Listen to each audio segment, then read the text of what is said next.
பெற்ற மகளை உயிருக்கு உயிராக காதலித்த காதலன் தந்தை மற்றும் சகோதரரால் படுகொலை செய்யப்பட்டிருக்கிறார். மதுரை அவனியாபுரத்தில் ஒரே சமூகத்தைச் சேர்ந்த உறவினர் மகனை ஆணவத்தில் கொலை செய்து வீசிய பரிதாபம்.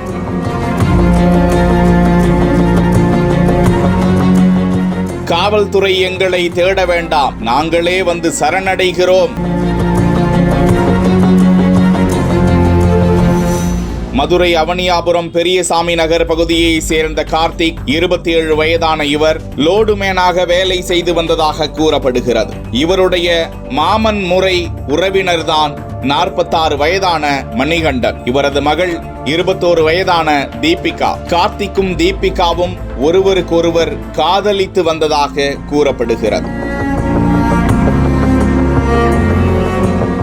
சில வருடங்களாகவே அவர்கள் காதல் தொடர்ந்து கொண்டிருக்க விவகாரம் அறிந்த தந்தை மணிகண்டன் மற்றும் தீபிகாவின் சகோதரர் இருவரும் கார்த்திக்கை பலமுறை எச்சரித்ததாக கூறப்படுகிறது. ஆனாலும் அவர்களது காதல் தொடர்ந்து கொண்டிருக்க மதிய வேளையில் வீட்டிலிருந்து வெளியே வந்த கார்த்திக்கை தீபிகாவின் தந்தை மணிகண்டனும் தம்பி தினேஷ் காந்தியும் சுற்றி வளைத்து கொண்டு கையில் தயாராக கொண்டு வந்த கூரான ஆயுதம், வெட்டறிவாள் உள்ளிட்டவற்றால் சரமாரியாக தாக்கியிருக்கின்றனர்.